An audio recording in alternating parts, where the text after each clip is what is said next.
กวนเฮานั่นกวนคืออะไรคือหนึ่งมันฮักอำจังฮักหลังมุกจุ้มตัวเก่าก็เป็นใต้อยู่ภายใต้ว่าก็ให้จอมว่าเป็นว่าอยู่ภายใต้ใต้ก็ให้จอมใต้ก้อยกะอันใต้ก็เอาว่าไม่ให้ซึ่งกันได้มันมีเอเนาะมันมีเอย้อนไปว่าเขาในเขาฮักคือเขานำโดยซื้อใต้ดอกใต้เนาะใต้หนังกันในห้ำบ่ฮักคือเขาว่าเขาในต่อให้เขามาอยู่ในใต้ก็ใจเขานั้นถึงเป็นว่าอ่าย้อนบ่จังได๋มันได้เปึงกันเนาะใต้เฮาในเบิ่ก็อยู่ในเปื้อนเฮาในอ้าวห้ำหรืออะไรเปื้อนนาเพิ่นใจเฮากว่าก็ได้กว่าเพิ่นใจเฮ็ดเฮาก็ได้เฮ็ดเด้อพอมีเฮาอยู่ในกำมือเพิ่นพร้อมเฮ็ดก็พอมีก็อยู่ไรนา เปิ้นเอาลอกลายในสิได้กุมกำไต้เฮามาเนาะอันไหนค่ะเฮาขาซุ่มนะแต่ว่ากำในห้ามตาได้พร้อมมันเป็นไร5นั่นเป็นไรกำในจุ่มในเฮ็ดดีอยู่ดีปันเฮียงมันเต็มตีในใต้ก็ไปปองใส่ดีนะจนว่าอยู่จอมไผเป็นใจมันกินข้าวไผก็เป็นใจมันไหลเงินจ่ายก็ไหลก็เปลี่ยนใจก็นั่นน่ะนะอันไหนเฮ็ดให้ใต้เฮาขาอ่อนอ่อนเนาะในการเมืองการศึกเนาะตั้งนานได้เปลี่ยนอันดีไม่ใส่ลงไว้ติเตียวว่าใต้เฮาขาได้กันเนาะอยู่ในเมืองไทยก็เปิ้นเตียก อยู่ในเมืองเขเพิ่นก็เตียกอยู่ในเมืองใต้ก็จุ่มไหลมาคุ้มกำจุ่มนั้นก็เตียกมาด้วยใต้ค่ะสีเสียงหัวโปงอ่าดอกจอกเมืองเปียงหลายพื้นที่ญาซึกเพียนโอเขาไผเผาวันเผาเฮือนยอบกวนกว่าย้อนกาย้อนหูอะไรกะจ่ายบันอันนั้นญานำนะใต้เจ้าคือใต้อันญาเพียนโอเขาปีกอยู่ในขณะกำในเจ้าคือใต้ในพวกก็เฮ็ดเพิ่นพวกซึกใต้ก็เฮ็ดเพิ่นอินหลายเพิ่นที่ว่าใต้เขาในเปลี่ยนว่าตาคือใหญ่ซึกใต้เขาในมาในนาดีเนาะในอำไร เปิ้นอันกันเอาคือเปิ้นนี่เลยลุกขึ้นในกลางใส่ทั้งวันทั้งเวียงดอกใต้ก็เปิ้นเฮ็ดมาแล้วนะเปิ้นล่ำเอาผ้าเอาเปิ้นเอาผ้าเอามีดใส่ล่ำพันซึกใต้ก็เฮ็ดมาแล้วน่ะย้อนเบิ่งครับเปิ้นใต้ก็เอาเปิ้นนำไรนะพวกเปิ้นมาเอาใต้เฮาในผมจังให้ถือซึกใต้ก็ย้อนเบิ่งอำเป็นน้ำนึงเสียงเรือนแลอ่อนกันไปต้วยนั่นคั่นน่ะเนาะอ่อนกันไปต้วยบนปีกินคือตัวเก่าเพราะว่ามามังจุ่มเอาก็โป้มาก็ดูได้ก็หาลองหาตั้งพามดูได้ก็แกะเคมันพะพวกมามังในจุ่มมันก็โป้เฮ็ดจังนั้นไงก็ได้เบิ่งเขาอยู่หยาบกินหยาบนะว่าคำจังปึ้งไผเขาได้เรียนมาหาเฮาเว้ยใต้เอาในกลางบกซอกบกไส้ไว้ก็ให้ปลาเรียนเขาหางกล้วยใครก็หลายนั่นหั่นเนาะอ่าเหมือนจังนั้นอำพินโอเขาเฮ็ดในปีกินก้นเบิ่งในแก้มน่ะเขาดูเอาไผเผาทั้งวันเขาเฮ็ดน่ะสิแสงโป้งนั่นกันนะอ่าก็ได้ป้อมต่อสู้เขาก็ด้วยถึงลุ่มลานดีค่ะนะเพื่อนสู่ในทุกตั้งหยาบลองเขาร้องนำในเฮาทุกวันลูกสู่หลานสู่ในเพราะว่าสอนที่เขารัดความเฮาในเฮาปันสู่ขึ้นโรงเรียนเอาตั้งหนึ่งเอาบนห้วยเอาตั้งหนึ่งเอาบนเตี้ยเขานะหูอ้วนเปิ้นเตี้ยหูเรียกเปิ้นวีเนี่ยใครก็หลายนำแบบนั้นเนาะอันนั้นก็ใต้ครับผ่านอะไรก็ยามบนเตี้ยค่ะเนาะเหมือนเจ้านังอยู่ในนาที่ลาหูก็เอานะเอาคู่คือใต้ก็จังก็เลยไปต้วยอยู่ลอยก็ลอยไม้ไปต้วยนะผู้ใดเขาเวียงมือก็มือแหนดมาแหนดเอาไผมันน่ะเนาะจังว่าอันเช่นในใต้ในใจฮักนือกันในพวกมาแตกต่างเจ้าคือในมันตึกอีหยังน่ะในใต้ว่าเนาะ อันใต้ฮักกันในมันอีกอย่างน่ะมันฮักกันจังซี่ล่ะเนี่ยมันฮักกันมือเฮ็ดปล่อยฮักกันมือโจซื้อก้อยกับบ่ทุบตั้งหยาบมาเนี่ยมันเปียกกันเนาะใต้ว่าคั่นน่ะเจ้านั้นเป็นจังนั้นยามบ่จังได๋คือใหญ่ก็จังไฮไลท์ค่ะเนาะคือใหญ่ก็จังไฮไลท์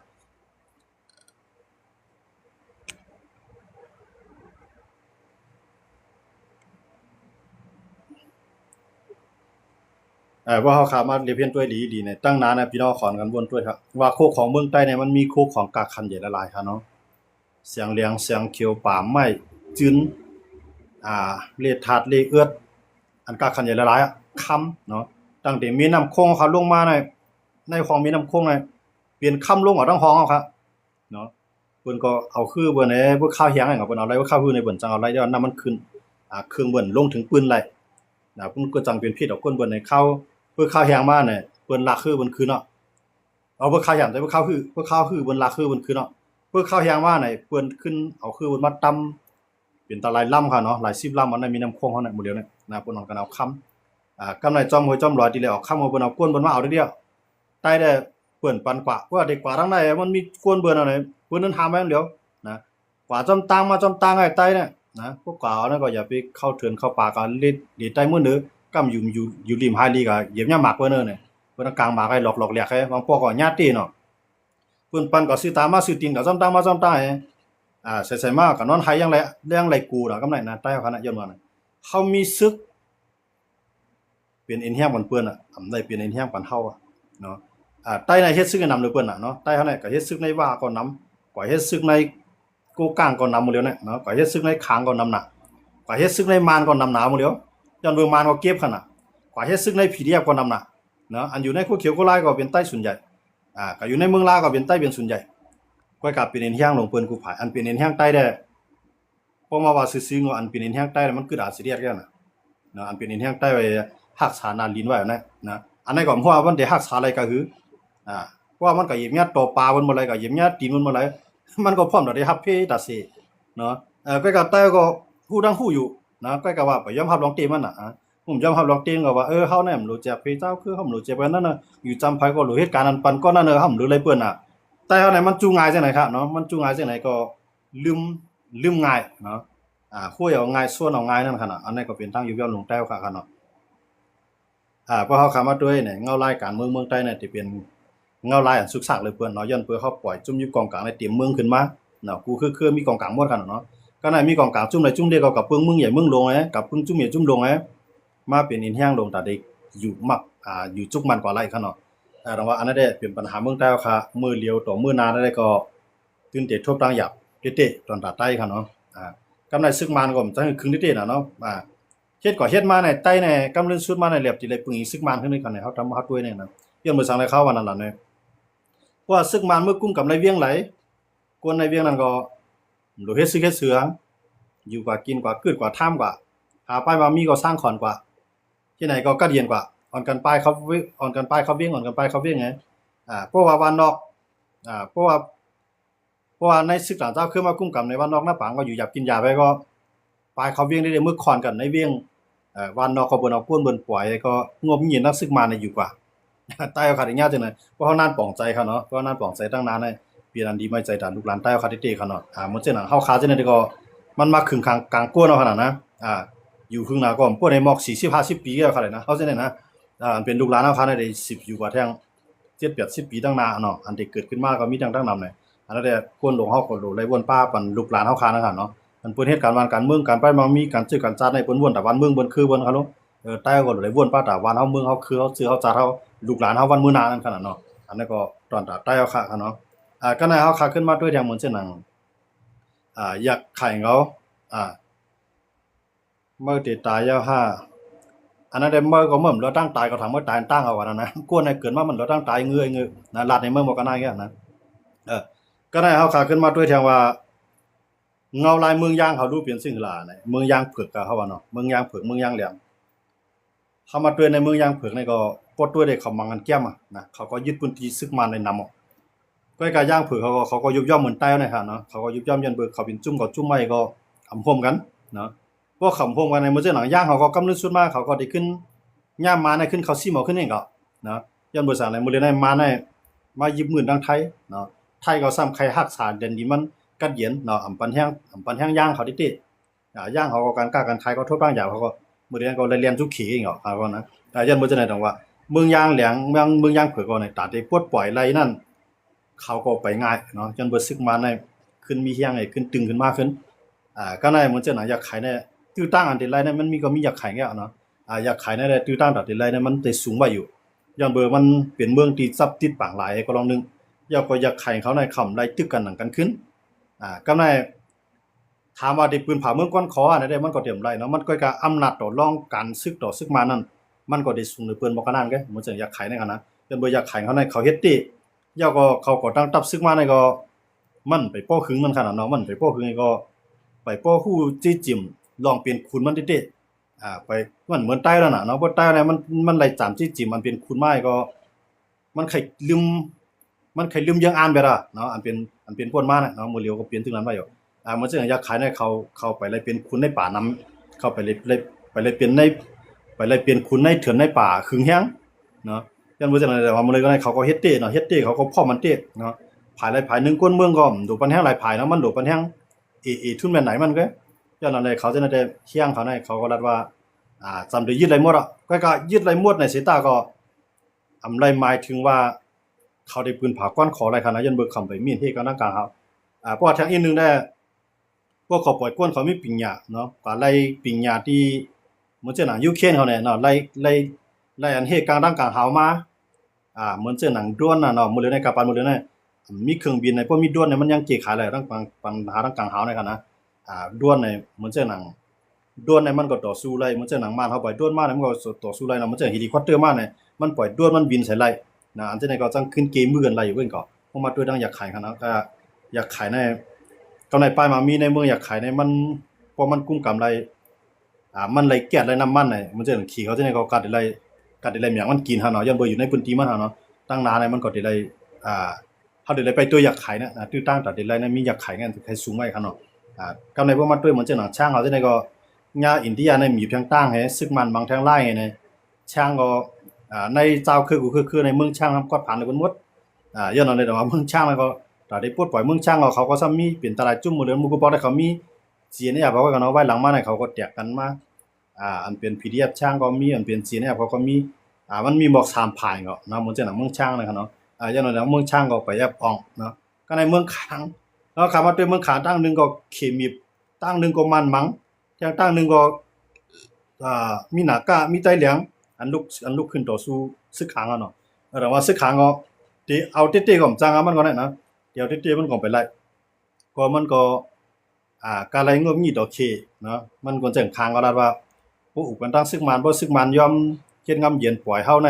อุปเปิงเมืองเหมือนจะหนังอยู่ตรงนี้เดี๋ยวเขาป้อข่าวเขาว่าไว้จังนั้นครับเนาะเขายังอ่านในก็ให้เหมือนจะหนังอยู่ตรงนี้แต่ได้เหมือนอยู่ตรงนี้นั้นมันหยาบครับย้อนบ่ซาในอยู่ตรงนี้นั้นมันมีผู้เขียนเขารู้นะมันมีผู้เขียนมันจะหนังมานก็มันเฮ็ดก็ขี่ก็มันเฮ็ดก็กำไรมันมีเอ็นแห้งไอ้กุ้งกำนันลินน้ำในป้ายมามีตีมันไหลมือจังได๋เป็นพอดีแต่มือขี่น้ำแรงน่ะเนาะแต่ก็ขี่ให้มันรักแหลมจังได๋ใจกินว่าได้ขนาดเนาะใจกินอยู่ดูดิเขาได้ก็ก็ตั้งนึงก็อีเอาหน้าดินอันเขาอันใดที่มันล้อมอะไรก็ล้อมก็เอาเป็นของเขียวไว้นั่นแหละว่าได้เขาก็ได้ย้อนขว้างเอาได้นั่นนะได้มีแหวขว้างเนาะก็ได้เขาก็ได้ซุ่มด้านหลังเขาว่าเขาซุ่ม1ปุ่นเขาได้10ปุ่นอันว่าอยู่ดูดิเขาเฮ็ดให้เขาเนาะตรงว่าอันได้ขางเอาใครยังว่ากำไรอยากขายก็ยามว่าเพราะเฮาตาได้อุบลองเมืองห่มตุ่มได้ดูให้อยากขายในพวกบอกอะไรเหมือนจังว่าทุกแม่นไหนงามรัดที่บางสร้างค่ะเนาะกำไรค้างในก็เหมือนจังนั้นกุนหมอก็ยามรับไว้จังนั้นยามรับได้ว่าพอปล่อยค้างอุบเปิงอะไรเหมือนจังนั้นว่าเขากุ้มกำไรรอดแล้วนะเขาก็ยินดีที่อุบดอกซึกมันแต่ว่ามื้อนั้นอันมีอุดมการณ์เป้าหมายยังอ่านได้ว่าตึกไข่นี่ปีโตล่มลงกว่านะมันไปมีจุ่มไหลเต้ๆนะฮะเนาะมันถึงมีPDF มันก็ซ้ำยังอ่านจังล่ะเนี่ยยังอ่านกวนปังอาณาซึกมานั่นแหละขึ้นมาเอาอาณามานว่านั้นขึ้นกุมกำให้น่ะนะเพราะมาด้วยPDFของกะไรนั่นก็ย้อนเอาเลยแต่ว่าในเมืองเฮาคานั้นเนี่ยเฮาตื่นได้ไรตุกค่าก็แทงจูลูกปานหลานเฮาค่ะเนาะตื่นไปกี่ปัญหาทุนได้ไรจูกะเฮายังถึงมีอาณามานในกุมกำสิเลยแจกเจ้าคือเนาะเพราะว่ามานในจุ่มไหลเฮียงใหญ่มาเลยเฮาพร้อมกันข่มกันอุปปึงเมืองทุกในค่ายอาณาบันกันพวกมันในเฮ็ดจังนั้นได้จะเป็นมีเป้าหมายว่าพวกเขาปันแห้งคือในเด็กบางคือนั่นเพราะว่าเขาอ้วนหวานเขาได้ก้มหัวหาเกามาในมันมีแนวทางปลายบ่วนจังไหนไล่เฮ็ดสร้างจังไหนย้อนบ่จังนั้นแหละแต่ว่าตากกะเดียนมีเพราะว่ามาในจ้าจุ่มใหญ่จังได๋มาหูกันไดจุ่มเรียกจังได๋ห่ำปันแห้งเขาพวกขำทอมปีกปลายมังมีเขาพวกตึกโคมาในตึกแปดจุ่มหวานมันเอาจุ่มใหญ่มาเป็นจุ่มเดียวกันเพื่อไหนได้ที่เป็นแห้งไอ้ที่จังเฮ็ดได้มือตุ่มกะเดียก้อยการไล่มันเห็นจังนั้นครับแหละปันแห้งจุ่มเรียกให้ขึ้นลุกขึ้นแบบจุ่มใหญ่นั่นคือจุ่มใหญ่นั่นเต็มจังกับมังซึกมันมันในมันเฮ็ดจังได๋ก็รู้เอาเข้าหนังกันมังกันนี่ก็เฮ็ดงูกินหางมาปานสิปานนั่นน่ะเนาะอันนั้นก็เป็นก็รายการเมืองเอาคาเนี่ยตาที่กะเดียนกว่าอะไรตั้งนานนั่นเนี่ยตึกกึดห่างไกลเอาคาติก้อยกาพวกมปมสวดอยู่จ้องก็ไล่มาเนี่ยจุ่มไหลเป้ก็อยู่จ้อมมาเนี่ยอำนาจการว่านการเมืองสังเหตุการณ์อยู่กินกว่าเลี้ยงต้องก็เฮ็ดได้อยู่จ้ำจุ่มไหลก็ติไล่เอาเนาะพวกขามหยาบพวกขามทุกข้าพวกเย็นการไล่อันจังนั้นก็ได้อยู่กันไล่อยู่นั่นคั่นเนาะแต่ว่าเพราะว่าซึกมานเข้ามากุมกับในเวียงเอาเนี่ยพวกในเวียงละอยู่กันอยู่เดียเนี่ยวันน้องหน้าปางก็อันกันปลายเขาอยู่จ้ำแคบเวียงอันนั้นก็จังกัดเย็นกว่าอีดอดๆนั่นคั่นเนาะให้เพราะว่าเป็นเมืองอันกัดเย็นทางห่างกว่าให้พวกขึ้นใหญ่เหมือนจังหนังเมืองไทยเขาเนี่ยเหมือนจังหนังเมืองเขเมืองสิงคโปร์มาเลเขาเนี่ยเมืองเฮาคาเนี่ยไปหันสายคือเรื่องอะไรง่ายๆเนี่ยครับเนาะเมืองยางเหลียงยางเผือกไรว่าที่ป้าเมืองไทยค่ะเมียนเขาเป็นฮู้เมืองไทยกันแหละนะยางเผือกเขาตึกเต็มเตี้ยเขาตึกไรเวียงเมสอดเมียวตีเขาเนาะเขาตึกไรเมืองเมียวตีก็ในเขาตึกไรพระอ่านมันไทยในขึ้นใจเขาถอยกันนี่คั่นน่ะก็ในเพราะว่าซึกมันซุ่มซึกมาในเขามาอยู่ในเมืองไทย ย่อมแค่กองกลางมันซึกย่างเขาย่อมแค่กองกลางมันซึกมันย่อมแค่กองกลางมันซึกไทยกำในไทยก็ขึ้นเอาตั้งกองกลางให้ตั้งซึกมาเนี่ยเมื่อปั่นซึกมันขึ้นแกแต่ว่าเขาเอาย่างเฮ็ดฮู้ไว้คั่นแหละที่เมืองไทยก็มันนั่นแหละเอาย่างเอาไต้ย่างเผือกย่างเหลียงเอาไต้เอาเฮ็ดฮู้หมดเลยเนาะเพราะว่าตั้งปุ่นแล้วเป็นพี่มาเนี่ยก็เอาเข้าลุกขึ้นบังไง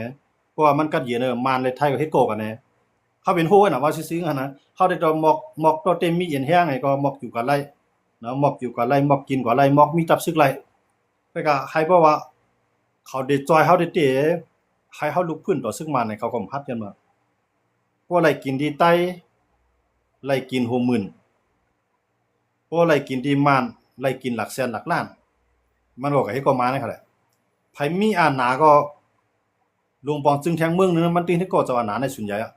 สังเกตว่าลุงปองจึงเลยเมืองต่อเมืองเป็นผู้เขียนอะไรตึกกันมาเนี่ยเขาเอาเจ้าคือจังได๋เฮ็ดโคปานนี้ก็เอาเจ้าคือจังได๋ไปมังลุงปองจึงแทงเมืองนึงอันนั้นเหมือนนะเมืองใหญ่เมืองหลวงจังได๋เขาจังนั้นได้เดียนะเหมือนเจ้าหนังรัสเซียเอาเกาหลีเหนือเฮ็ดโคมันก็ขุมรวมมันเกาหลีเหนืออำปาไทยเพิ่นมาเฮ็ดสนักเกาหลีเหนือขี่ก็ทางด้านนึงก็เอาเกาหลีเหนือก็นะปันแห่งเกาหลีเหนืออย่าให้อเมริกันได้เข้ามามังไรอันนั้นมันเปิ้นพวกเมืองเรียกได้เปลี่ยนโคบันเมืองใหญ่พวกคืนเรียกก็เปลี่ยนโคบันเมืองเปิ้นนะเนาะมันมีภายเมืองหลายที่ปันแห่งเสียแล้วให้ลูกเพิ่นตึกต่อสู้เอาอองเป้เลยนะอำลาลิมีกำลังเป็นโคไว้ครับนะพวกเขาก็ต้วยตั้งยุโรปเกาหลีตั้งตะวันออกกลางเกาหลีเนี่ยเฮาขาดได้หาหลายๆเมืองเอาเจ้าคือเอากวนลูกเพิ่นนั่นเอาเฮ็ดโคค่ะเนาะเหมือนเจ้าหนังเจ้าเคิดในเมืองต่างอยู่จำสวีเดนค่ะเนาะก็ในสวีเดนเนี่ยใครเข้านาโต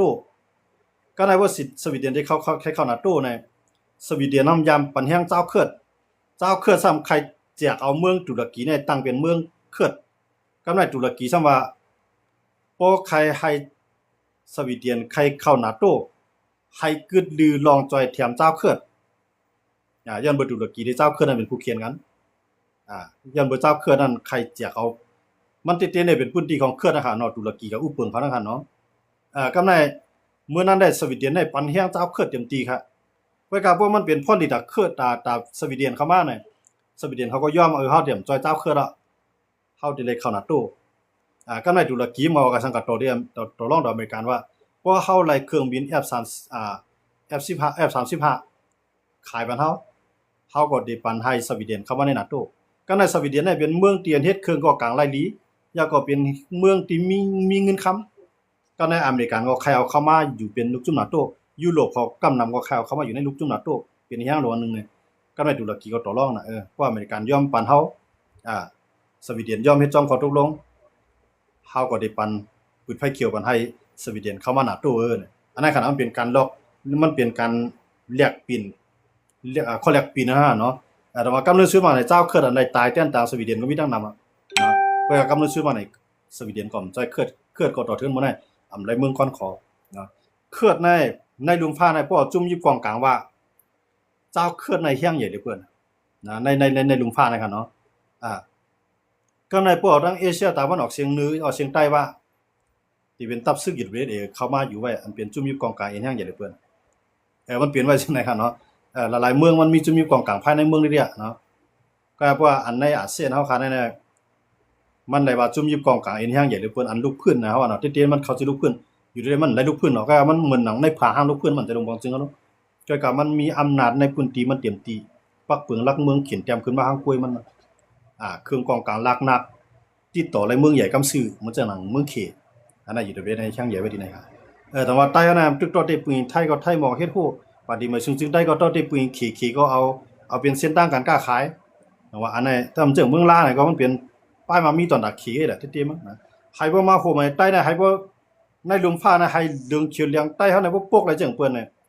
ใต้เมืองลาเกาหลีใต้วานไทยเกาหลีใต้เลยใต้ย่างเกาหลีใต้กูตีลงใต้เฮาเนี่ยมันหลุดเป็นน้ำหนึ่งเสียงเดียวกันเปลี่ยนตับซึกลูกเดียวกันเพื่อนั้นได้ใต้ในใหญ่เลยเปิ้นในกลุ่มอาเซียน10เมืองในซึกลุกขึ้นมาในพวกหุ่นนับตั้งนำมันว่าใต้นำเลยเปิ้นก้อยกับป้อลองแก่นแข็งว่าในใต้มีลองพร้อมผมเลยมันแก่นแข็งเนาะมันเอาเฮ็ดเอาปีมันใหญ่เลยเปิ้นไงปีมันนำเลยเปิ้นไงอันนั้นเป็นตั้งอยู่ย่อมลงก้นลงใต้ค่ะปานสิปานตีป่นมาเลยต่อถึงบ่ได้ครับเนาะย้อนเบิ่งจังว่าวันบ่ได้ก็เฮาคำว่าตัวเงาลายมือเฮาก็ลีน่ะ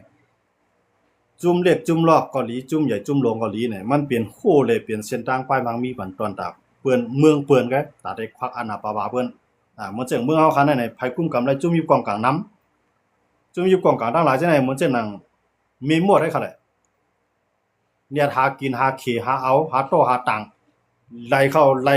าจุ่มเมืองเขน่ะเรียงกันเป็นแถวเมืองจุ่มเมืองเขก็แหละตรงว่ามันเป็นมีหมดมีปกปันเมืองเขกะนะจุ่มอยู่กองกลางเมืองเฮาเนี่ยอ่า ก็ในตาที่เอาเปรียบภูเก็ตเฮานั้นน่ะมันมีตื้อตั้งอยู่5น่ะตื้อตั้งมันนั่นอีหยังน่ะย้อนเพื่อว่ามันเย็นเปลี่ยนซึกกันก้าอ่ามันจังว่าพวกก็มีเสียงกวนนำมันจังจุมมาเพว่าเฮาเนาะจุมมาเฟมันจังจุม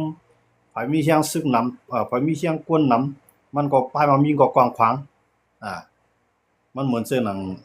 จุมคนขายว่านี่เรามือกูบอกได้เบิ่นขี่เขาได้มี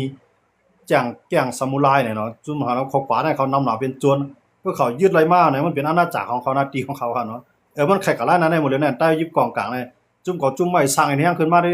ไปกับตื้อตั้งได้เป้มันน่ะมีเศษจุ่มนะเพราะว่ามันตึกแข้งหน่อยในตึกจุ่มแล้วจุ่มนั้นก็หับมือตึกต่างๆเนี่ยมันก็ซุ่มน้ำเอาใต้ก็ซุ่มน้ำเอาขึ้นอุบกันเนี่ยก็ในพวกจุ่มในอุบแล้วจุ่มในช่างใหญ่มากขึ้นกับบางแท่งจุ่มเนี่ยมาในเดี๋ยวไหนอยู่อะไรเดียวเนาะเดี๋ยวไหนอยู่อะไรดิเนี่ยคนเมืองเขาก็ติดสิบทุกข้าก็ติดเนี่ย กาปานมึงกูปอกได้เฮายังอยู่รอดมาหลายต่อเทื่อมื้อในยันเบิกกาปานนั้นได้มันใจกาปานใจเงินใจกาปานเฮียนอีกหลายปิญญาก้อยกามือเหลือได้มันเป็นกาปานใจเงินเลยเป็นกาปาน